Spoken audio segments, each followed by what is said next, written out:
Bismillahirrahmanirrahim. Assalamualaikum warahmatullahi wabarakatuh. Alhamdulillahirabbil alamin wassalatu wassalamu ala asyrafil anbiya'i wal mursalin wa ala alihi wa ashabihi wa man sara ala nahjihi wastanna bi sunnatihi ila yaumiddin. Amma ba'd. Ikhwati fillah, azani Allah wa iyyakum jami'an. Saudara-saudaraku yang dirahmati Allah Subhanahu wa taala, alhamdulillahirabbil alamin. Segala puji dan syukur kita panjatkan kepada Allah Subhanahu wa taala yang telah memberikan taufiknya kepada kita sehingga malam hari ini kita bisa sama-sama melaksanakan salat maghrib secara berjamaah. Kemudian kita bisa menyambung kajian kita Talabul Ilm di masjid, di antara masjid-masjid Allah Subhanahu wa taala, yang kita harapkan dengan duduknya kita di masjid ini, di majlis ilmu ini, Allah Subhanahu wa taala angkat derajat kita, Allah Subhanahu wa taala ampuni dosa-dosa kita, dan Allah jadikan ini sebab masuknya kita ke dalam surga firdausnya. Amin ya rabbal alamin. Pada pembahasan kali ini kita masuk ke tema pembahasan Kitabul Wudu, yaitu tentang permasalahan wudu. Mungkin sekilas ketika kita membahas tentang masalah wudu, ngapain kita ngebahas pembahasan wudu? Udah sering wudu, alhamdulillah kita laksanakan sehari-hari. Dari kecil kita udah belajar wudu, alhamdulillah. Dari semenjak kita dulu mungkin TPA, usia TK, kita udah wudu. Anak-anak kita juga udah jago wudunya, udah bisa wudunya, udah lancar wudunya. Ngapain lagi harus kita bahas? Enggak ya. Yang namanya Thalabul Ilm itu emang step by step, harus benar-benar selangkah demi selangkah. Kita ngebahas tentang masalah fikih sebelum nanti kita ngebahas tentang masalah waris, ngebahas masalah nikah, masalah talak, masalah rujuk, masalah jual beli kontemporer, muamalat, dan lain sebagainya. Tentunya bahas dulu tentang masalah taharah. Memang kalau kita bahas tentang masalah fikih, kalau yang rukun Islam, yaitu setelah syahadat tentunya, salat, puasa, zakat, haji, ini urusan kita sama Allah Subhanahu wa taala, hablum minallah. Adapun sisanya disebut kitab muamalat, makanya disebut kitabul ibadat. Fikih kebagi menjadi dua secara umum. Ada yang namanya ibadah, ada yang namanya muamalah. Ibadah ya urusan kita sama Allah Subhanahu wa taala. Salat.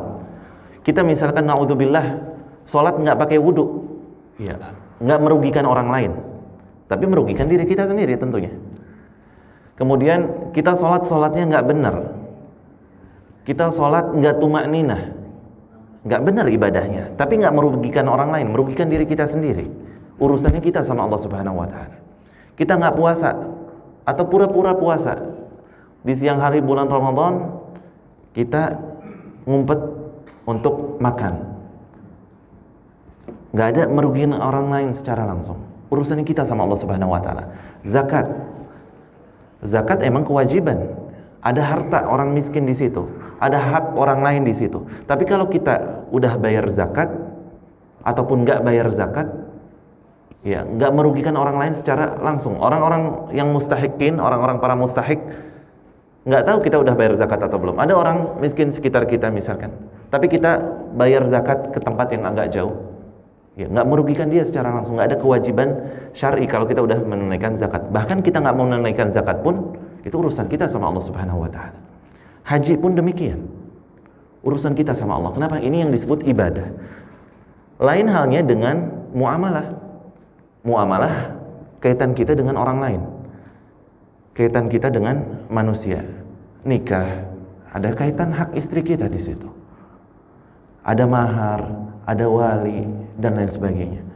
Kemudian jual beli, nggak bisa kita ketika misalkan sewa, misalkan kita yang punya lahan, orang mau sewa sama kita ruko misalkan 1 tahun, dia udah bayar buat 1 tahun. Ketika udah berjalan 6 bulan misalkan, kita bilang, duh, ana balikin ya duitnya nih, yang 6 bulan sisanya, ana juga pengen jualan di sini, afwan ya, ana balikin. Nggak bisa.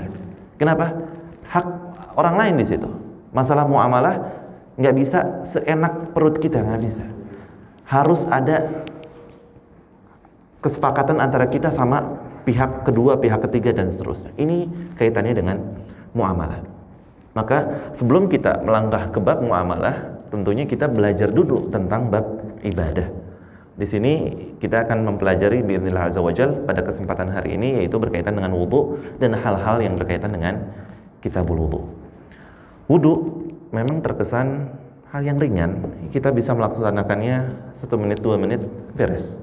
Apalagi kalau kita mau ngambil rukunnya aja cepat, mungkin 1 menit atau kurang, bahkan kalau mau ekspres bisa selesai. Tapi kita ingin ketika beramal bukan sekedar sah.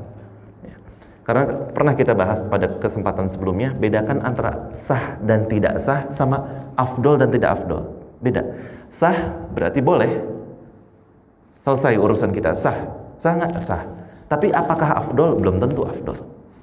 Kenapa? Kita ketika ingin beramal, ingin mencari yang paling afdol, bukan sekedar sahnya aja. Maka kita penting di sini untuk belajar. Contoh masalah wudu. Sekelas Sayyidina Utsman bin Affan radhiyallahu ta'ala anhu. Utsman bin Affan, khalifah ketiga, khalifah dijamin masuk surga.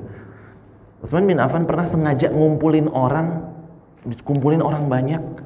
Orang-orang mikir, ngapain nih Utsman ngumpulin kita? Ternyata mau ngajarin wudu. Berarti perkara wudu bukan perkara remeh, bukan perkara sepele. Bahkan di antara ulama Syafi'iyah ada yang dikenal dengan Syekhul Wudu. Kenapa disebut Syekhul Wudu? Kerjaannya dia antara masjid ke masjid keliling ke tempat wudu, ngeliatin orang wudunya udah bener apa belum ya? Udah sesuai dengan sunnah yang Nabi SAW ajarkan apa belum? Kalau belum, dia kasih tahu, aduh wudunya kurang tepat nih. Ini mungkin sikunya nggak kena air, yang benar seperti ini, diajarin. Oh, tumitnya nggak kena, seperti ini, diajarkan. Dia sampai dikenal dengan Syekhul Wudu. Kenapa? Karena bab dakwahnya dia perhatian besar dalam masalah wudu. Kenapa? Karena masalah wudu bukan masalah sepele. Wudu kita sah, sholat kita sah. Wudu kita nggak benar, sholat kita nggak benar. Orang mau naik haji, umroh, di antara rukun haji, rukun umroh ada tawaf. Di antara syarat tawaf harus dalam keadaan suci. Wudunya nggak benar, tawafnya nggak sah, hajinya nggak sah, umrohnya nggak sah. Udah biaya puluhan juta, waiting list sekian tahun, atau pakai yang plus ratusan juta, tapi naudzubillah nggak sah tawafnya karena wudu. Naudzubillah. Makanya penting masalah toharoh ini kita tahu benar-benar wudu yang sesuai dengan baginda Nabi SAW ajarkan. Bukan sekedar kita dengar, kita pelajari dari kecil, oh wudu mah kayak gitu, udah. Nggak. Kita pengen tahu wudu yang sesuai sunnah ini seperti apa. Nah, sebelum kita bahas bab wudu, kita murojaah sedikit bab yang kemarin kita pelajari. Kemarin kita belajar 3 bab. Bab pertama tentang masalah kulit hewan yang disebut apa? Istilahnya disamak, ya. Istilah bahasa Arabnya kemarin apa? Ada yang masih ingat? Dibag, ya. Dibag atau dalam bahasa Indonesia disamak. Yaitu kita sudah katakan kalau hewan sembelihannya adalah hewan kurban ataupun kita punya rumah potong hewan, ya maka kulitnya sah untuk kita jadikan tas, misalkan jaket, sepatu, ikat pinggang dan lain sebagainya, dengan catatan harus disamak, dibersihkan. Kemudian kalau hewan tersebut bangkai, tetap bisa dipakai apa enggak? Tetap ya, kita katakan tetap bisa dipakai. Karena misalkan kalau kita jadikan jaket atau kita jadikan ikat pinggang, kita pakai untuk sholat. Atau kita jadikan dompetnya kita bawa, kita pakai untuk sholat. Maka harus tentunya dengan proses disamak tadi. Kemudian berkenaan dengan masalah samak. Kemarin juga kita udah ngebahas hewan apa yang nggak boleh untuk disamak. Baik disamak ataupun enggak, sekalipun disamak tetap nggak sah, tetap nggak hilang najisnya, yaitu anjing dan babi. Berkaitan dengan anjing dan babi, pengalaman saya sendiri pernah waktu itu ke salah satu mall di Bogor, ada salah satu toko sepatu, toko sendal terkenal, mereknya merek internasional kayaknya. Ada dia bahannya dari bahan kulit. Nggak pengen beli, cuman iseng-iseng lihat aja gitu. Pas lagi ngelihat, ambil sendal, di bawah bagian sendalnya itu benar-benar saya ngelihat dengan mata kepala sendiri. Ada tulisan terbuat dari kulit babi. Ya, nggak usah kita spill mereknya apa, ya, cuman intinya tetap harus hati-hati. Kalau dari kulit, pastikan kulitnya kulit apa? Karena itu merek terkenal, kemudian orang siapa aja bisa membelinya, jangan sampai keluar udah dengan harga mahal, ternyata najis, nggak sah. Kita pakai buat ke masjid, kita pakai buat wudhu misalkan, kita wudhu pakai sendal tersebut, sendalnya basah nempel ke kaki kita, kita pakai buat sholat, bisa jadi nggak sah. Makanya selektif juga termasuk kalau membeli produk dari bahan kulit. Kemudian kita juga sudah menyebutkan tentang masalah kalau kulit hewan yang haram untuk dimakan, boleh apa enggak? Pendapat yang kuat nggak boleh. Contohnya kulit buaya misalkan, kulit ular misalkan, ya, kulit hewan-hewan yang haram untuk dikonsumsi, maka dagingnya kulitnya pun haram untuk dipergunakan, najis walaupun dia sudah melalui proses samak, walaupun sudah melalui proses pembersihan, tetap hukumnya najis. Ya. Itu bab yang berkaitan dengan masalah samak. Kemarin juga kita sebutkan bahwa tulang dan bulu bangkai hewan, baik hewannya itu halal untuk dimakan ataupun haram untuk dimakan, maka najis. Tulang sapi, ya, kalau misalkan kita lihat ada bangkainya, maka tulangnya dia najis. Kemudian bulunya juga najis, harus kita sekedar cuci tangan cukup, ya, karena itu najis. Yang tidak najis hanyalah bangkai manusia. Kemudian bab berikutnya kemarin kita sebutkan tentang masalah awani. Apa itu awani atau aniyah? Bejana, ya. Masalah bejana tidak boleh terbuat dari emas dan perak. Intinya alat makan, mau itu sendok, mau itu garpu, mangkok, piring dan lain sebagainya, haram kalau terbuat dari emas dan perak. Kalau sekedar untuk jadi pajangan maka hukumnya boleh. Kita juga sudah sebutkan kalau perhiasan maka hukumnya gimana? Kalau perhiasan untuk wanita dari emas dan perak nggak jadi masalah, boleh. Tapi kalau laki-laki hanya terbatas perak, emas putih pun tidak boleh. Adalah salah satu mungkin public figure, saya pernah baca beritanya, mereka menikah, satu tetes darah dari si pengantin laki-laki diambil, satu tetes darah dari pengantin perempuan diambil, kemudian dilebur untuk menjadi emas, kemudian dipakai. Boleh apa enggak? Paham ya? Jadi diambil satu tetes darahnya dari yang laki-laki, satu tetes darah dari yang perempuan, kemudian digabung, kemudian dicampur untuk menjadi emas, untuk menjadi cincin. Anggaplah yang laki-laki pakainya perak, yang perempuan pakainya emas. Ini terjadi di Indonesia. Yang beritanya udah agak lama, beberapa tahun yang lalu. Tapi hukumnya boleh apa enggak? Hah? Hukumnya nggak boleh, haram. Kenapa? Najis. Darah adalah najis. Lain halnya kalau darahnya kita nggak sengaja, ada jerawat, tiba-tiba pecah, nempel ke peci kita, kita lihat, ya Allah, ini ada darahnya. Maka insya Allah yang sedikit tidak menjadi masalah. Apalagi prosesnya tidak sengaja. Yang lain dengan bisul misalkan yang besar, kemudian darahnya keluar banyak, najis. Kan tapi kalau ini walaupun hanya satu tetes, tapi ada proses kesengajaan, maka hukumnya nggak boleh. Kalau ada proses di dalamnya ada kesengajaan, maka hukumnya nggak boleh. Kenapa? Karena najis. Dan faedahnya juga apa ya? Cukup cincin nikah, cukup, nggak usah pakai dicampur darah segala macam karena ada najisnya.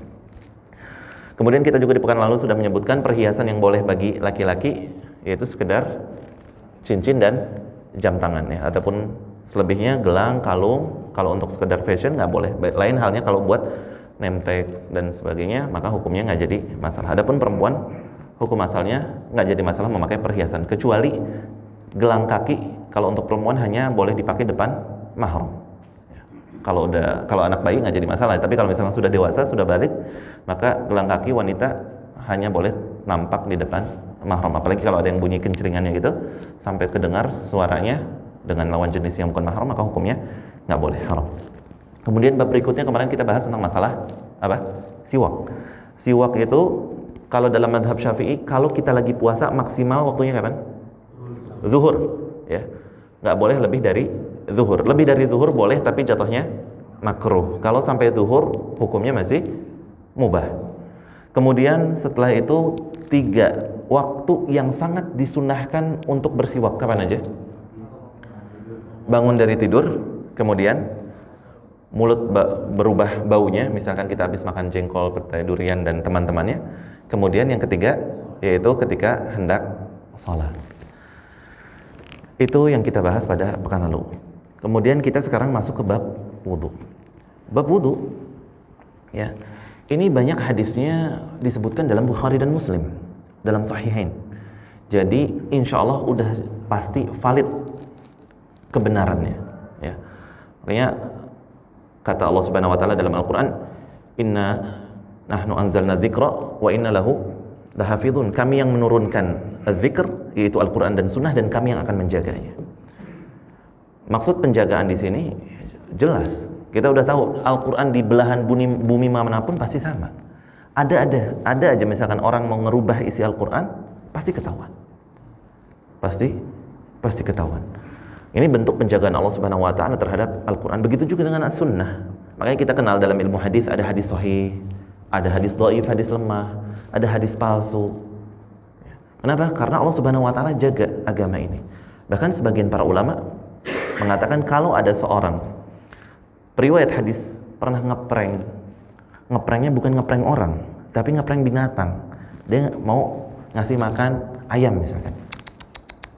Ayamnya datang, habis itu nggak jadi dikasih makanan. Maka ketika dia meriwayatkan hadisnya dhaif, hadisnya lemah, nggak bisa diterima hadisnya. Ini bentuk penjagaan Allah Subhanahu Wa Taala terhadap agama ini. Jadi ulama-ulama ahli hadis bukan ulama sembarangan. Dalam ilmu hadis dipelajari yang namanya wafayat, tahun-tahun kematian dari para ulama, tahun lahir, tahun meninggal. Salah satu contoh misalkan hadis kenapa bisa dhaif, bisa lemah. Ada ulama yang meninggal tahun 150 Hijriah. Misalkan namanya Muhammad. Kemudian ada yang meriwayatkan hadis dari Muhammad namanya misalkan Abdurrahman. Abdurrahman lahir tahun 160 Hijriah. Ini udah pasti hadisnya dhaif. Kenapa? Abdurrahman baru lahir tahun 160, meriwayatkan hadis dari Muhammad yang meninggal tahun 150. Gimana? Mustahil. Dan banyak kasus kayak gini dalam ilmu hadis, dalam hadis-hadis itu banyak. Tiba-tiba Abdurrahman bisa ngeriwayatin dari Muhammad, nggak mungkin. Tahun lahirnya, tahun meninggalnya nggak ketemu. Maka hadisnya dhaif. Segininya agama kita itu terjaga oleh Allah Subhanahu Wa Taala. Jadi para ulama nggak sampai ngafalin tahun lahir, tahun meninggal. Ini baru salah satu parameter dalam ilmu hadis, ketahuan hadis sahih atau lemah atau palsu. Contoh hadis palsu yang banyak tersebar, utlubul ilma walau bisin. Tuntutlah ilmu sampai ke negeri Cina. Ini nggak ada. Nabi SAW pernah ngomong kayak gini. Kalau kita mau ngomong ada kata mutiara, tuntutlah ilmu sampai ke negeri Cina, silahkan. Tapi kalau ngomong hadis nggak boleh. Nabi SAW nggak pernah ngomong ini. Yang lain yang terkenal, innal jannah tahta aqdamil ummahat. Surga di bawah telapak kaki ibu. Nabi SAW nggak pernah ngomong gini seumur hidup. Nggak pernah. Bahkan ini kata para ulama, hadis palsu pun enggak, hadis yang nggak ada asal usulnya ini. Kalau kita mau ngomong kata mutiara bahwa surga di bawah telapak kaki ibu, silahkan. Tapi jangan bilang hadis. Secara ilmu hadis ini bukan hadis, tapi secara makna betul. Dalam arti saking mulianya seorang ibu, seolah-olah surga ada di bawah telapak kakinya. Tapi ini bukan hadis. Jadi terlalu banyak hadis-hadis palsu. Bahkan di zaman para ulama dulu ada tukang terong, dia jualan nggak laku-laku. Akhirnya dia pikir gimana caranya? Oh, ana malsuin hadis aja. Dia bilang man akala badinjan dakhala jannah. Barang siapa makan terong dia masuk surga. Laku terongnya. Ini terjadi di zaman para ulama. Jadi nggak bisa orang. Oh terus sekarang kita jualan apa? Oh nggak laku-laku, udah bikin aja hadis palsu. Nggak boleh. Ya, kata Nabi SAW, man kadzdzaba alayya muta'ammidan falyatabawwa maq'adahu minan nar. Barang siapa berdusta dengan namaku sengaja, siap-siap, udah punya kafling dia di neraka. Nggak boleh. Walaupun itu kata-katanya indah, tapi kalau hadis palsu nggak bisa. Contoh, maaf, banyak tersebar kalau di bulan Ramadan fadilah sholat tarawih malam pertama ini pahalanya ini, barang siapa sholat tarawih malam kedua ini, rata-rata hadisnya palsu. Kita sangat menganjurkan orang-orang untuk sholat tarawih, tapi nggak usah kita jualan hadis palsu biar orang semangat untuk tarawih. Banyak hadis sahih. Doa ketika wudu, kita mau masuk bab wudu. Doa yang disunahkan ketika kita mulai bismillah, ketika beres asyhadu an la ilaha illallah wahdahu la syarikalah wa asyhadu anna muhammadan abduhu wa rasuluh, Allahumma ij'alni minat tawwabin waj'alni minal mutatahhirin. Adapun tambahan waj'alni min ibadikas sholihin, ada yang baca sampai waj'alni min ibadikas sholihin. Sebagian ulama mengatakan tambahan waj'alni min ibadikas sholihin lemah, hadisnya lemah. Cukup sampai waj'alni minal mutatahhirin, sampai situ. Itu yang sahih. Nah, makanya mungkin kita pernah dengar atau mungkin pernah hafal, pernah belajar kalau wudu pas basuh tangan ada doanya, kumur-kumur ada doanya, masukin air ke hidung ada doanya, keluarin air ke hidung ada doanya, wajah ada doanya, tangan kanan ada doanya, tangan kiri, kepala, rambut, telinga, kaki kanan, kaki kiri, masing-masing ada doanya, tersebar di masyarakat kita. Tapi kalau kita cek dari ilmu hadis, nggak ada hadis yang sahih. Makanya cukupkan dengan hadis yang sahih, insya Allah lebih berkah, lebih faedah, lebih manfaat, lebih afdol. Kita mencukupkan apa yang diajarkan oleh Nabi SAW secara pasti. Kita bisa mengklaim pasti ini Nabi SAW mengajarkan. Makanya contoh dalam masalah bab wudu ini banyak hadis yang diriwayatkan dalam Bukhari dan Muslim. Yang ini yang kita jadikan rujukan. Kenapa? Karena kita bisa mengklaim, menjamin pasti sahih. Nggak ragu lagi ini lemah ya mungkin, oh ini palsu, enggak. Ini insya Allah sahih. Imam Abu Syuja' rahimahullah ta'ala menyebutkan tata cara wudu tentunya versi mazhab Syafi'i. Karena beda mazhab beda versi. Beberapa hal dalam masalah wudu beda mazhab beda versi. Tapi nanti kita akan jelaskan yang sahih yang seperti apa menurut pendapat yang kuat, karena kita sudah pernah mempelajari di awal muqaddimah pentingnya kita mempelajari ilmu berdasarkan dalil, bukan bertaklid ataupun fanatik buta. Kalau udah mazhab Syafi'i udah pasti benar, mau mungkin salah. Mungkin ada kekeliruan, mungkin ada yang kurang tepat. Beliau menyebutkan wa furudul wudu sittatu asya'. Fardu wudu ada 6 macam. Yang pertama adalah niat. Jelas wudu harus disertai niat. Dan niat tentunya tempatnya adalah di hati. Tidak perlu dilafadzkan, enggak harus kita ngomong nawaitul wudu li rafil adatil lillahi ta'ala, enggak harus. Cukup niat mau wudu dalam hati. Allah Subhanahu wa taala Maha mengetahui hati kita, Maha mengetahui niat kita, ya. Kalau kita mau jujur tentang masalah niat dalam mazhab Syafi'i, ulama Syafi'i mutaqaddimin, ulama Syafi'i yang terdahulu, awal-awal generasi awal mazhab Syafi'i sepakat namanya niat itu tempatnya hati. Adapun pelafazan dalam masalah niat, kalau kita mau objektif, betul ada ulama yang mengatakan niat itu dilafadzkan. Betul yang mengatakan adalah ulama-ulama Syafi'iyah. Tapi ulama Syafi'iyah belakangan. Ulama Syafi'iyah yang terakhir-terakhir. Kenapa? Ijtihad mereka, pendapat mereka bahwa kalau dilafadzkan lebih mantap, lebih yakin memang niat itu sudah terjadi, terucap. Tapi yang jadi patokan sekali lagi adalah dalil. Nabi SAW nggak mengucapkan niat dengan dilafadzkan, cukup di dalam hati. Dan ulama-ulama Syafi'i sendiri kalau kita mau mau kita kokoh dengan madhab Syafi'i, ya madhab Syafi'i awal-awal mengatakan niat tempatnya di hati. Maka termasuk dalam hal ini adalah masalah wudu, niat di dalam hati. Kemudian urutan wudu, ya. Urutan wudu, ya langsung saja termasuk di antara sunnahnya, bukan sekedar rukunnya aja, yaitu ketika bangun tidur, terutama bangun tidur, kita disunahkan mencuci tangan dulu. Dicuci tangan. Jadi bangun tidur jangan langsung tiba-tiba wudu.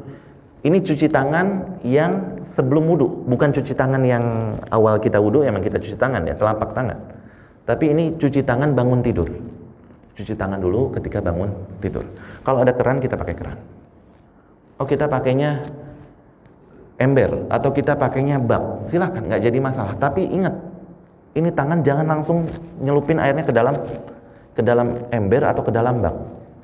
Saat gayungnya nyemplung ke dalam bak, gayungnya nyemplung ke dalam ember, sering terjadi ya. Tapi kalaupun nyemplung, gayung terbuat dari plastik, insya Allah nggak sampai tenggelam, ya kan? Gayungnya walaupun nyemplung dia rada ngambang. Maka ketika kita ngambil gayung, jangan tangan kita yang baru bangun tidur ini langsung masuk ke dalam air yang ada di ember ataupun yang ada di bak. Tapi cobalah ambil ujung-ujungnya dulu, gagangnya dulu diambil, baru kita cuci tangan. Setelah kita cuci tangan nggak jadi masalah, tangan kita dimasukkan air ke dalam ember ataupun di dalam bak tadi. Kemudian setelah mencuci tangan, kenapa disunahkan mencuci tangan? Kata Nabi SAW, masalah tangan ini fa innahu la yadri ayna batat yaduh. Kama qala alaihi salatu wasallam. Karena kita nggak tahu kalau orang lagi tidur nih, orang yang lagi tidur nggak tahu tangannya ini semalaman kemana aja.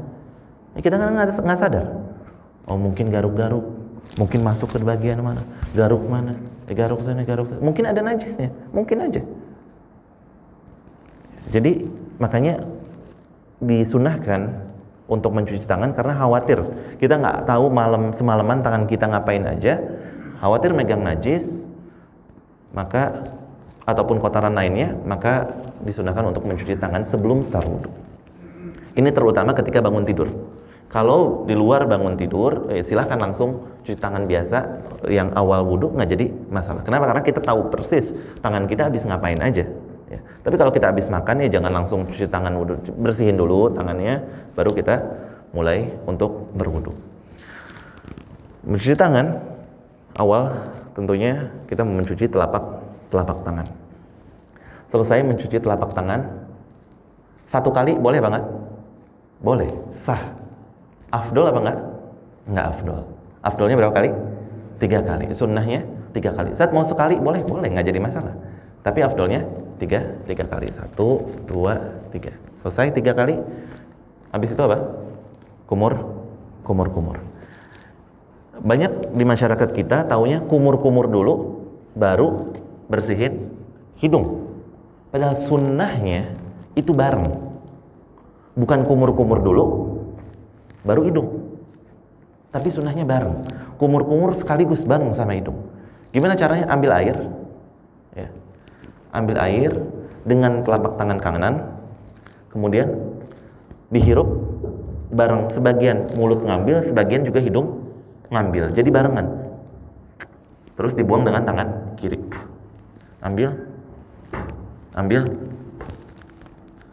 Ini sunnahnya. Boleh nggak kumur abis itu hidung? Boleh, tapi nggak afdol. Boleh, sah. Tapi kita kan pengen cari yang afdol, pengen cari pahala yang lebih banyak. Maka dibarengin. Ketika kumur bareng sama hidung. Ya. Kemudian hidung juga dan kumur terutama kalau kita lagi di luar puasa. Kalau lagi nggak puasa maka harus wabalik, kata Nabi SAW, wabalik fi al-istinsyaq illa an takuna shaiman. Agak berlebihan. Maksudnya agak berlebihan, pastiin memang bersih, agak masuk kumur-kumurnya yang bersih. Tetapi kalau lagi puasa kan kita nggak makan apa-apa. Mulut kita juga udah kosong, insya Allah nggak ada sisa-sisa makanan. Ya secukupnya aja wudunya. Untuk kumur sama hidung, karena khawatir masuk ke telan ataupun masuk ke hidung, hirup terlalu jauh. Tapi kalau nggak lagi puasa, maka hidung itu bukan sekedar sampai sininya doang ya. Ada orang wudu hidungnya cuma gini doang. Cuma di sini doang. Apa faedahnya? Karena intinya adalah membersihkan kotoran juga yang ada di dalam hidung. Maka dihirup sedikit, jangan terlalu berlebihan juga ya. Karena kan nggak enak kalau sampai kerasa ke otak gitu kan, kalau air masuk dari hidung. Cukup sampai sini, ditekan, dikeluarkannya agak ditekan. Jadi kotoran pun ikut keluar. 3 kali. Habis itu adalah wajah. Nah, dalilnya di surat Al-Maidah ayat yang ke-6. Allah Subhanahu wa taala berfirman dalam Al-Qur'an, ya ayyuhalladzina amanu idza kumtum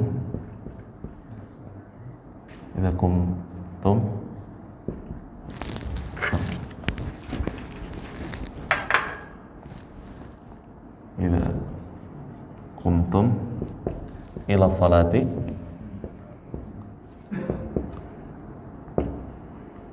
faghsilu wujuhakum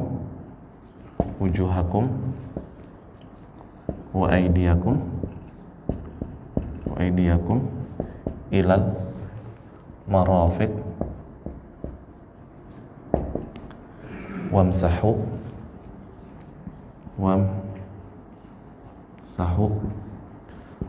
biru'usikum wa arjulakum ilal ka'bain.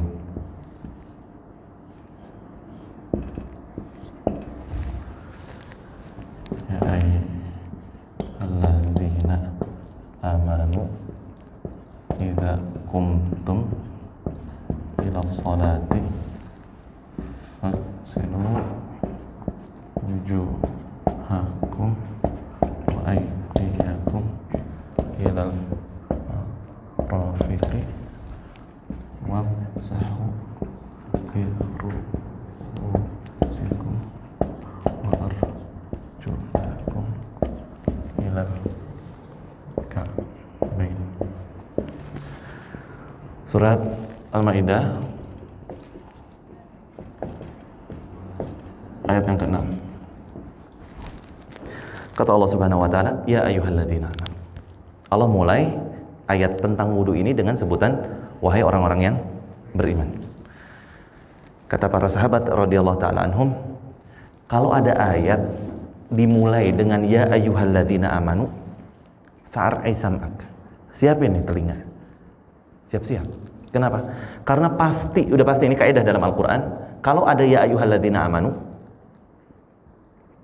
setelahnya itu kalau enggak, cuman ada dua, enggak ada kemungkinan ketiga. Kemungkinan pertama adalah adanya perintah. Kemungkinan kedua adanya larangan.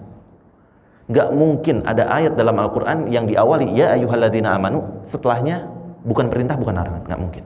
Ini kaidah dalam ilmu Al-Quran. Kalau ada ya ayyuhalladzina amanu, pasti setelahnya perintah ataupun larangan. Tentang puasa, ya ayyuhalladzina amanu kutiba alaikumusiyam. Banyak ayat ya ayyuhalladzina amanu, ya ayyuhalladzina amanu, pasti deh. Kalau kita perhatikan, kita tadabbur, bentuknya adalah kalau nggak perintah, larangan. Ini di sini bentuknya adalah perintah. Wahai orang-orang yang beriman, kata Allah Subhanahu wa taala, idza kuntum ilas shalah. Kalau kalian mau mendirikan salat, apa yang harus kalian lakukan? Faghsilu wujuhakum. Maka cucilah wajah kalian. Cucilah wajah kalian. Dari sini sebagian ulama mengatakan yang wajib adalah star di wajah. Star di wajah. Sebagian ulama mengatakan demikian. Adapun cuci tangan di awal, ini para ulama mengatakan hukumnya sunnah, nggak sampai derajat wajib. Cuman startnya itu ketika mencuci wajah atau ketika kumur-kumur. Di sini ada perbedaan pendapat di kalangan ulama. Kalau kita mau perhatikan dengan seksama, jelas wajah di sini Allah Subhanahu wa taala memang menyebutkan cucilah wajah kalian. Allah nggak bilang kumur-kumurlah, Allah nggak bilang cucilah hidung. Enggak, Allah bilang cucilah wajah kalian. Cuman kita perhatikan mulut dan hidung posisinya di mana? Di wajah. Kecuali bukan di wajah, memang mulutnya di mana gitu, hidungnya di mana, lain cerita. Tapi ini jelas di wajah. Maka hidung dan mulut jelas bagian dari wudu dan rukun. Ya, pendapat yang kuat Allah alam, kumur-kumur dan membersihkan hidung termasuk wajib. Kenapa? Karena dia bagian dari wajah, nggak terpisah dari wajah. Maka start tadi di kumur-kumur, kemudian hidung, ini yang wajib. Ya. Dan nggak susah, kita laksanakan yang sunnah sekalian. Cuci tangan, ya, habis itu kumur-kumur, sekaligus membersihkan hidung, baru wajah. Bagaimana wajah? Startnya di ujung sini ya. Rambut-rambut kita yang tipis nih. Ada rambut-rambut yang tipis kan? Rambut-rambut yang tipis. Gimana kalau yang botak misalkan? Ya tetap aja kalaupun yang botak ada, tahulah ujung atas, paling atas jidat. Ini start wajah. Dari panjang. Kemudian finishnya di mana? Di bawah dagu. Leher nggak termasuk ya. Tapi di bawah dagu. Ini panjang. Kemudian lebar dari yang sini ya, di ujung wajah kita dekat telinga kan ada bagian yang agak menonjol sebelah sini. Ini lebar sini ke sini. Ini yang disebut wajah. Maka mohon maaf keliru kalau ada orang misalkan wudunya cuman gini doang. Banyak wudunya cuman begini doang. Berarti enggak disebut wajah. Kenapa? Ininya enggak basah. Sininya enggak basah. Sini juga bawahnya enggak. Atau cuman gini doang. Misalkan cuman sampai di bawah, sampai dagu bagian bawahnya sini, tapi ke bawahnya bukan. Bawahnya termasuk bagian wajah. Jadi bukan sekedar depannya doang. Ya, insya Allah gampang. Ya. Kita pakai dua tangan, start di sini, ke sini, ke sini. Jadi bagian jempol untuk ke bagian bawah dagu, sisanya bagian atas. Itu Allah Subhanahu wa taala sebutkan faghsilu wujuhakum wa aydiyakum. Apa itu aidi? Tangan. Ilal marafiq, sampai siku. Berarti kalau kita membasuh tangan, boleh nggak kita mulainya dari sini? Boleh nggak? Boleh, sah. Afdol apa enggak? Enggak. Kenapa Allah Subhanahu wa taala bilang tangan sampai siku? Berarti siku itu ada start atau finish? Finish. Finishnya di siku, bukan startnya di siku. Kenapa Allah bilang tangan sampai siku? Berarti mulainya dari sini. Dan ingat, ketika kita membersihkan telapak tangan di awal, hukumnya apa? Sunnah. Adapun yang setelah wajah, telapak tangan hukumnya wajib. Jadi salah kalau ada orang karena ngerasa tadi udah di awal, kemudian dia startnya di sini ketika wudhu. Enggak. Startnya bukan dari sini. Startnya dari sini. Jangan karena mentang-mentang ngerasa di awal udah dibersihkan. Ustaz, gimana kalau di awal udah dibersihkan? Tetap nggak bisa. Karena Allah Subhanahu wa taala sebutkan tangan sampai siku. Wudunya bisa nggak sah. Walaupun di awal kita udah ngebersihin tangan, telapak tangan. Kenapa? Karena di awalnya sunnah. Bukan berarti kalau udah melaksanakan yang sunnah, yang wajib gugur. Enggak. Misal, kita udah melaksanakan sholat qobliyah. Misalkan qobliyah subuh. Tetap wajib sholat subuh? Tetap. Walaupun sama-sama 2 rakaat. Dan kita melaksanakannya sudah masuk waktu subuh. Jangan, sholat subuh? Udah kan tadi? Tadi makan qobliyah. Udah sama-sama 2 rakaat ini, lagian udah masuk waktu. Nggak bisa. Kenapa? Yang satu sunnah, yang satu wajib. Niatnya pun beda. Sama. Walaupun tangan tadi telapak kita udah mulai, tetap ketika membasuh tangan setelah wajah harus dimulainya dari telapak sampai siku. Kalau startnya dari siku, sekali lagi boleh, tapi nggak afdol. Afdolnya dari bawah, kemudian sampai siku. Banyak orang kadang cuma gini doang. Keran dinyalain terus gini. Boleh nggak? Boleh aja. Sah. Tapi sunnahnya adalah kita pakai tangan yang satunya yang lain ketika membersihkan yang kanan, berarti tangan yang kiri untuk meratakan air. Terutama terkadang orang lalai di bagian siku. Kadang sikunya masih kering. Kalau kita lihat sikunya masih kering. Lebihin sedikit nggak jadi masalah. Karena dalam hadis yang lain diriwayatkan oleh Imam Bukhari dan Muslim juga tentang bahwa orang di hari kiamat akan Allah Subhanahu wa taala beri penerangan pada tubuhnya, yaitu di bagian anggota wudhu. Makanya wudhu disunahkan benar-benar full, ya anggota wudhunya kena, dan dilebihin dikit nggak jadi masalah. Tangan sampai siku lebihin dikit nggak masalah. Bukan dilebihin, nggak boleh dalam jumlah. Udah maksimal 3 kali kalau wudhu, nggak boleh sampai 4 kali, 5 kali nggak boleh kalau wudhu, nggak boleh.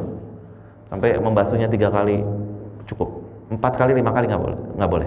Beda kalau mohon maaf cebok, istinja mau 3 kali, 5 kali, 7 kali, 9 kali, 11 kali, 33 kali misalkan cebok, nggak jadi masalah. Tapi kalau wudhu udah maksimal 3. Maksimalnya 3. Kemudian ketika udah yakin kanan, maka kiri. Kalau bareng boleh nggak? Misalkan kita di tempat wudhu deketan, dua-duanya keran nyalain gini. Misal, boleh nggak? Boleh aja, sah nggak? Sah nggak? Sah. Tapi afdol? Enggak. Start dari yang kanan, kemudian yang kiri. Kanan dulu, selesai, baru yang kiri. Kemudian tadi sampai siku ya, sampai siku. Lebihinnya cukup segini ya, nggak usah lebay sampai ke ketek-ketek di basah, nggak usah. Cukup lebihin dari siku sedikit aja, cukup. Habis itu wamsahu biru'usikum. Kemudian di sini Allah Subhanahu wa taala mengatakan wamsahu. Apa arti bedanya faghsilu? Faghsilu. Di sini wamsahu. Bedanya apa? Ghusl artinya apa? Mencuci. Masah artinya usap, membasuh. Beda cuci sama usap. Jelas kalau misalkan kita mencuci, bagian tersebut harus langsung kena air. Tapi kalau mengusap, enggak. Kita kalau misalkan membersihkan kepala, kan kepala kita nggak dikekeranin begini kan? Enggak. Kalau kekeranin begini, ini baru mencuci. Atau kita ambil air, kita beginiin, ini disebut mencuci. Kita mau pakai botol air mineral misalkan. Ketika membasuh tangan, langsung disebut mencuci. Tapi kalau kepala nggak mungkin kita beginiin. Kalau mencuci ya begini. Tapi kalau membasuh nggak, cukup tangan kita basah, kita usap. Ini yang disebut masah, yang disebut membasuh. Jadi jelas antara ghusl sama masah beda. Dan subhanallah, Al-Quran ini benar-benar mukjizat Allah, ajib. Wamsahu biru'usikum. Allah subhanahu wa ta'ala mengatakan bi, pakai ba, satu huruf doang ya, bi. Gara-gara satu huruf ini 4 mazhab beda pendapat memaknai bi. Bi ini untuk apa sih? Padahal Allah subhanahu wa ta'ala bisa aja langsung, kalau kita belajar bahasa Arab ada yang namanya maf'ulun bih, objek itu kalau dalam bahasa Arab harus harokatnya harus fathah ya. Kalau misalkan ibu memasak nasi ya, dalam bahasa Arab misalkan tatbuh ruzza, ruzi apa ruzu, harus ruzza. Kenapa harus za? Karena dia jadi objek. Dalam bahasa Arab objek harus harokatnya harus fathah. Ini ya kalau kita belajar dalam bahasa Inggris ada grammar ya. Dalam bahasa Arab juga ada ilmu nahwu, ilmu sharaf. Gimana caranya kita bisa baca bahasa Arab gundul tanpa harokat? Ya dengan ilmu tadi. Maka di sini kalau kita lihat Allah mengatakan faksilu wujuhakum. Ini yang jadi objek ya, maf'ulun bih. Maka cucilah wajah kalian. Kemudian tangan kalian. Wa aidiyakum, bukan wa aidiyikum, bukan wa aidiyukum. Ini juga bukan wujuhikum, bukan wujuhukum, tapi wujuhakum. Berarti yang dibasuh ini. Sebenarnya ini saja Allah mengatakan wamsahu ru'usakum.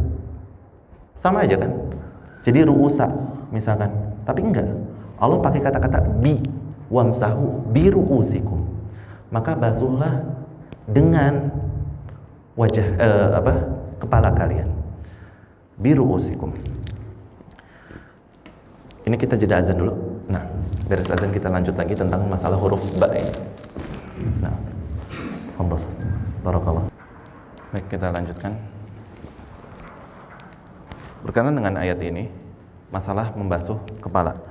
Allah Subhanahu wa taala mengatakan wamsahu bi ru'usikum. Maka basuhlah kepala kalian.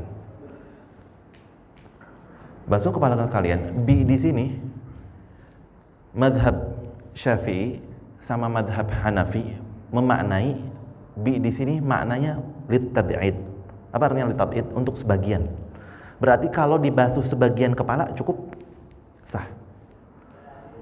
Tapi madhab Maliki sama madhab Hambali enggak. Bi di sini maknanya dalam bahasa Arab lil ilsaq, yaitu untuk keseluruhan. Intinya untuk keseluruhan, bukan sebagian. Maka dalam Al-Quran kita pernah membahas satu huruf pasti punya makna. Nggak bisa dalam Al-Quran kita asal bacanya, enggak. Nanti kita bakal ketemu lagi bukan sekedar huruf, harokat beda makna, jauh kadang maknanya karena satu huruf atau karena harokat. Di sini tadi kita bilang ada ulama yang mengatakan sebagian di sini ada ulama yang mengatakan yaitu kepala ini terdiri dari banyak rambut, mungkin ribuan, kita nggak tahu berapa jumlah rambut dalam kepala kita. Maka jamak ataupun jumlah yang banyak itu minimalnya 3. Maka 3 helai rambut itu minimal untuk membasuh kepala. Cuman di sini perlu kita garis bawahi. Ini adalah pendapat mazhab Syafi'iyah. Tentang masalah ini, membasuh sebagian kepala. Memang dalam mazhab Syafi'i yang jadi patokan minimal adalah 3 helai rambut. Tapi ingat, bukan rambutnya, tapi adalah kepalanya. Kenapa Allah Subhanahu wa taala katakan di sini wamsahu biru'usikum? Maka basuhlah kepala kalian. Allah enggak mengatakan bisyu'urikum, bukan rambut kalian. Jadi kalau ada orang wudhu begini, nggak sah wudhunya, nggak sah sholatnya. Yang dibasuh apa? Rambut, nggak sah. Nggak sah wudhu, nggak sah sholat. Hati-hati. Mazhab Syafi'i pun yang mengatakan boleh 3 rambut, bukan rambutnya. Maksudnya tempat di mana rambut itu tumbuh, yaitu kepala kita ini. Di sini kira-kira 3 helai itu seukuran ujung telunjuk misalkan, begini. 1, 2, 3. Nah, ini baru sah menurut mazhab Syafi'i. Kita katakan bukan seluruhnya bahkan mazhab Syafi'i, sebagian mazhab Syafi'i. Ingat, bukan rambutnya, tapi adalah kepalanya. Karena nggak semua orang punya rambut, tapi semua orang pasti punya kepala. Makanya Allah Subhanahu wa taala katakan dengan kepala kalian. Kalau ada orang yang rambutnya botak, orang misalkan beres tahalul ketika haji atau umroh, rambutnya botak, gimana dia wudhu? Ya kepalanya. Atau orang memang nggak tumbuh rambutnya, ya pasti kepalanya. Maka kalaupun kita pakai pendapat sebagian mazhab Syafi'i atau sebagian dari mazhab Hanafi, maka tempat tumbuhnya rambut di kepala, bukan di rambutnya tadi. Banyak versi di antara para ulama tentang masalah kalau sebagian ini segimana sih. Ada yang mengatakan tadi minimal 3 helai, tempat 3 helai rambut tumbuh, karena 3 itu udah dikatakan banyak. Ada juga yang mengatakan minimal 1/3 rambut, 1/3 bagian dari kepala. Kenapa? Karena dalilnya jauh ngambilnya ya, dari masalah waris. Dalam bab waris kata Nabi SAW tentang masalah wasiat, seorang boleh memberikan hartanya kepada yang dia berikan wasiat maksimal 1/3. Kata Nabi SAW, as-sulus wa sulus kafir. Sepertiga itu udah banyak. Nggak boleh ngasih wasiat lebih dari 1/3. Dan perlu kita tahu, wasiat nggak boleh kalau buat ahli waris, nggak sah. Anaknya dikasih wasiat harta, ya nggak sah. Kenapa? Anaknya tanpa wasiat pun udah pasti dapat bagian harta waris. Yang boleh didapat wasiat dalam bab waris adalah orang yang memang dia nggak dapat jatah waris. Ponakannya misalkan, pamannya yang jauh misalkan, atau paman yang dekat kira-kira nggak dapat karena dia masih punya anak, masih punya bapak dan seterusnya, boleh. Tapi kalau yang udah jelas mereka pasti dapat waris, nggak berlaku wasiat di sini. Ya, jadi intinya ahli waris nggak boleh dapat wasiat. Nah, kita bukan mau ngebahas waris, cuman dari sini Nabi SAW mengatakan as-sulus wa sulus kasir tentang masalah wasiat 1/3. Maka ulama sebagian mengatakan berarti begitu juga dengan masalah membasuh kepala. Jadi Masya Allah ulama mikirnya jauh. Gimana cari dalilnya? Oh, sampai nyarinya ke bab wasiat. Karena di bab wasiat dianggap 1/3 itu banyak, maka membasuh kepala ketika sudah 1/3 cukup. Ini minimal. Ada yang berpendapat 1/3 kepala. Ada lagi yang berpendapat mayoritas kepala. Kalau kepala kita ya 100%-nya segini, berarti minimal 51% kepala kena. Ya, misalnya, atau 50%, lebih sedikit 50,1% misalnya. Ini 50%, kita lebihin sedikit segini, itu udah sah menurut sebagian ulama. Akan tetapi Allah Ta'ala alam, pendapat yang kuat dalam masalah membasuh kepala adalah dalam hal ini mazhab Hambali, yaitu seluruh kepala. Karena hadisnya dalam Bukhari Muslim, Nabi SAW ketika wudhu memulai dari ujung kepala bagian depan, kemudian dengan kedua tangannya beliau ke arah belakang. Ketika udah nyampe belakang, maka beliau balik lagi ke depan, adbar ke arah belakang, thumma aqbal, kemudian ke arah depan. Ini sunnah. Hadisnya Bukhari Muslim. Jadi Nabi SAW ketika wudhu ke depan, ke belakang, start dari depan ya. Habis itu balik lagi. Dari depan ke belakang, habis itu dari belakang ke depan. Hadisnya dalam Bukhari Muslim. Ini yang paling afdol. Kita perlu tahu 4 mazhab sepakat itu cara paling afdol. Semuanya kena depan ke belakang, belakang balik lagi ke depan. Sepakat, termasuk mazhab Syafi'i, mazhab Hanafi. Cuman yang tadi kita bahas di huruf ba tadi, yaitu minimal yang disebut sah, bukan yang disebut afdol. Maka ketika kita bisa mendapatkan yang afdol tanpa ada perbedaan pendapat di kalangan ulama, ya kenapa harus cari yang minimal? Saat gimana kalau anak-anak muda rambutnya misalnya udah pada pakai pomade? Ya sebelum pakai pomade, ya ataupun minyak rambut lainnya, ya wudu dulu. Kalaupun udah kepalang pakai, ya tinggal begini, balik lagi, habis itu dirapihin lagi, kan tetap bisa dirapihin lagi. Entah pakai sisir ataupun sekedar pakai tangan, nggak jadi masalah. Jangan ngebelain gaya rambut, style rambut benar-benar bisa rapi, terus wudunya pelit ya. Walaupun udah pakai minyak rambut, pomade dan teman-temannya, tetap harus wudu sesuai dengan yang Nabi SAW perintahkan. Jadi itu tentang masalah kepala.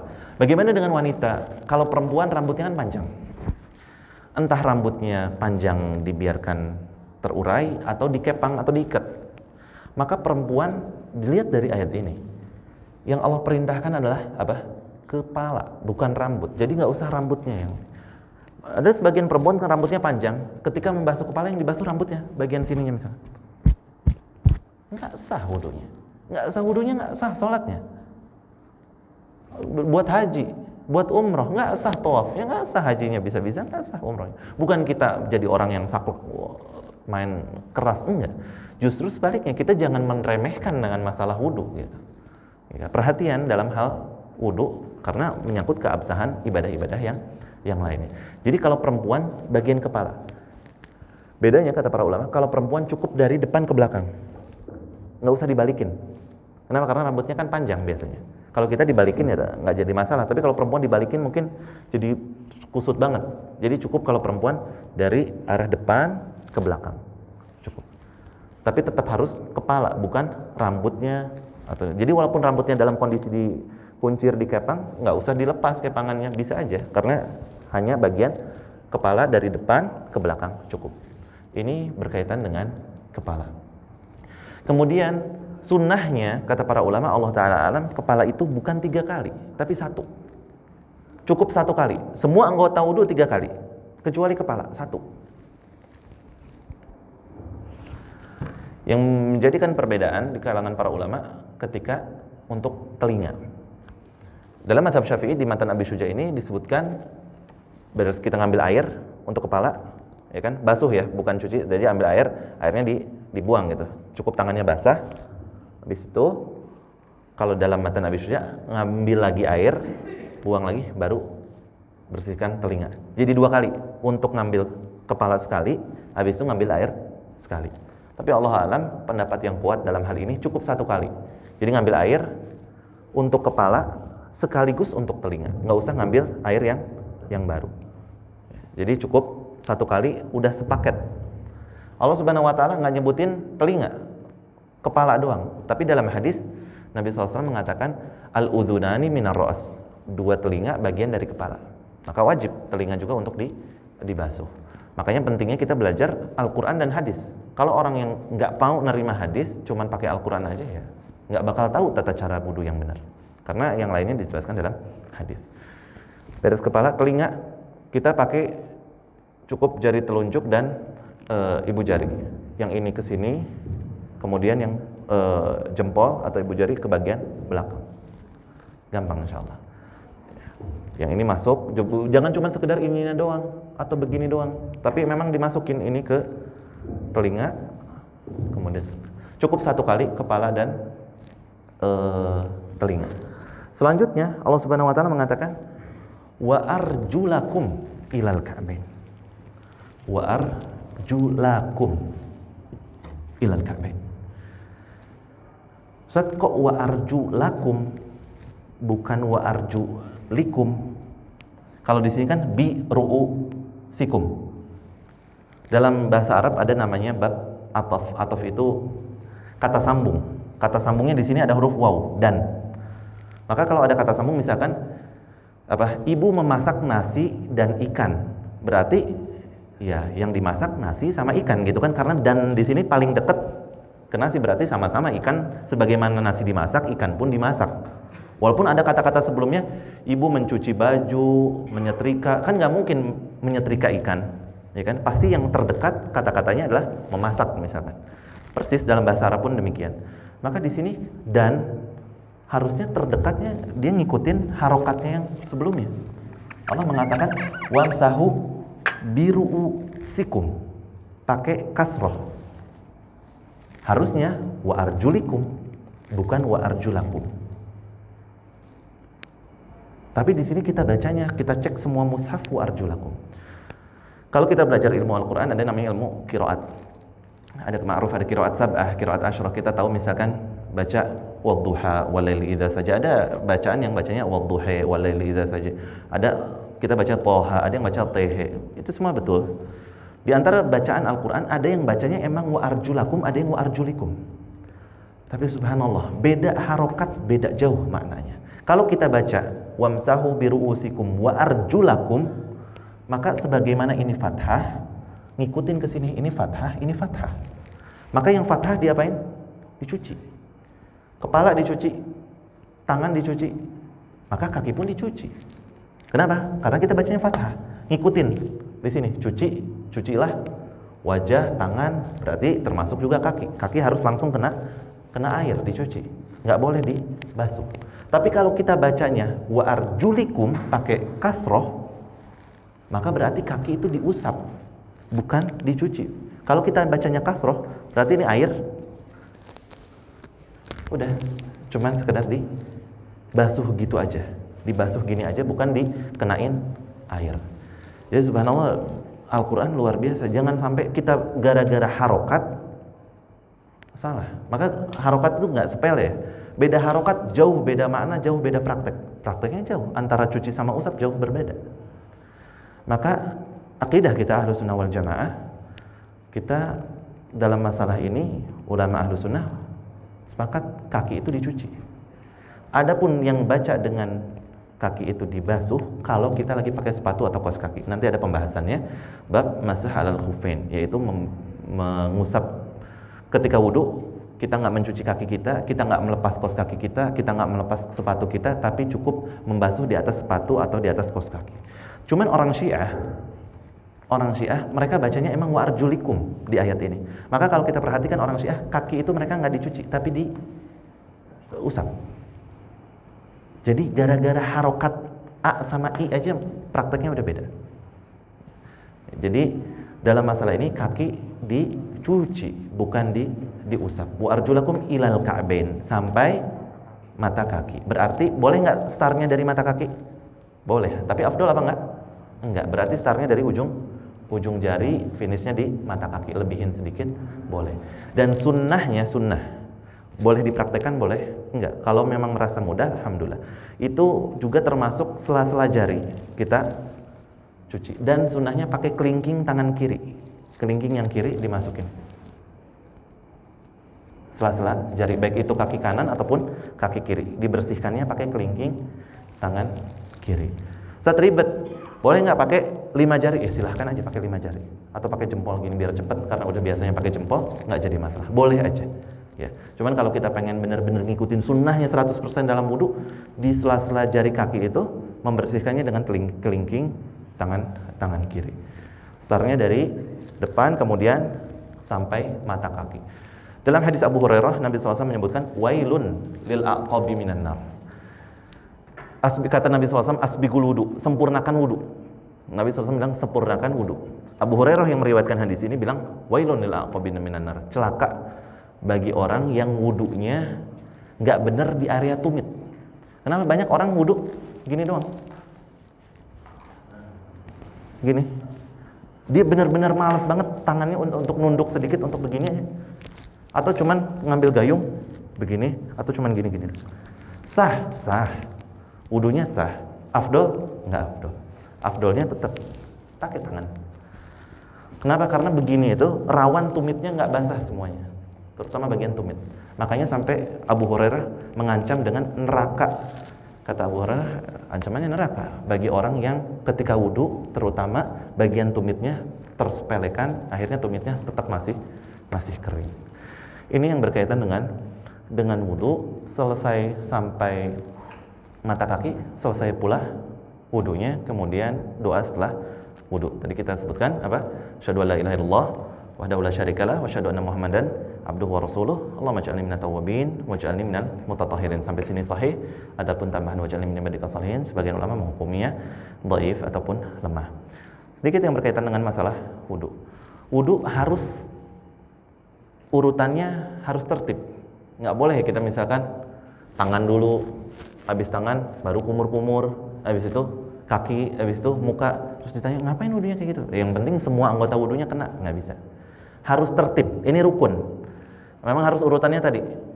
Mulut bareng sama hidung, sebelumnya tangan dulu sunnah, habis itu kepala, tangan kanan, tangan kiri, wajah, tangan kanan, tangan kiri, habis itu kepala, telinga, kaki kanan, kaki kiri, urut. Tapi kalau ada jeda gimana? Kalau ada jeda, jedanya pendek nggak jadi masalah. Misal, kita wudhu, misalkan di parkiran di situ ada keran, kita wudhu di situ. Tiba-tiba pas beres wajah, mau tangan, airnya mati. Oh, mati airnya. Pindah ke situ. Nanya ke teman, di tempat wudhu airnya nyala nggak? Nyala, nyala. Pindah kita ke situ. Boleh nggak? Boleh. Dan boleh ya ketika wudhu itu ngomong nggak jadi masalah. Sebagian orang kalau di wudhu ditanya, diem aja. Mau wudhu nggak boleh ngomong. Nah, cicing wae. Nah, wudhu nggak boleh ngomong, harus diem. Enggak. Wudhu boleh ngomong. Ada yang assalamualaikum, waalaikumsalam. Sambil ngobrol, wudhu sambil gibah, nya manehna pijieun orangnya nyebelin misalkan. Sambil sah nggak wudhunya? Sah aja, tapi gibahnya jadi dosa tersendiri. Cuman sah aja. Sambil ngomong nggak jadi masalah. Wudhu boleh sambil ngomong. Maka pindah kita dari situ ke tempat wudhu untuk menyempurnakan sisanya. Atau di rumah ada 2 lantai. Wudhu di lantai 2, air mati. Tinggal kaki kanan sama kaki kiri. Turun ke lantai 1. Habis itu basuh yang kanan, basuh yang kiri. Boleh. Yang penting jaraknya nggak terlalu jauh. Tapi kalau misalkan pas wudhu lantai 2 mau turun ke lantai 1 lewat ruang makan, ada gehu, makan gehu dulu. Ada buras, makan buras, gehu bawa, ngobrol dulu, nonton bola. Udah gol, segala macam. Udah 10 menit baru kaki nggak sah. Harus ngulang dari awal. Tapi kalau cuman jaraknya masuk akal ya, sebentar pindah dari satu tempat ke tempat yang lain yang masih dekat, nggak jadi masalah. Ada jarak. Yang penting urutannya tetap ngurut, ya, urutannya tetap berurutan, nggak boleh kaki dulu, baru wajah, baru yang lain sebagainya. Itu berkaitan dengan wudhu. Mungkin kita cukupkan. Nanti insya Allah kalau ada pertanyaan bisa ditanyakan. Setelah ini pembahasannya memang adalah bab masalah mandi janabah, masalah mandi. Apa yang mewajibkan mandi, tata cara mandi, kemudian juga yang membatalkan wudhu. Tapi insya Allah mungkin di pertemuan berikutnya kita pengen ngebahas tentang, karena berkaitan dengan masih masalah wudhu tadi ya, membasuh di atas khufain, sepatu atau kaos kaki. Boleh, syaratnya apa, yang membolehkan apa, yang membatalkan apa, karena berkaitan dengan tadi wamsahu ya, birusikum wa arjulikum. Maka membasuh kaki boleh, tapi dalam keadaan kakinya tertutup, yaitu lagi pakai sepatu atau pakai kaos kaki. Tapi kalau kakinya terbuka, lagi nggak pakai sepatu, lagi nggak pakai kaos kaki, maka harus dicuci, harus langsung kena air. Kita cukupkan. Wabillahi taufik. Wassallallahu wasallam ala nabiyina Muhammad. Fadhal kalau ada pertanyaan. Nah.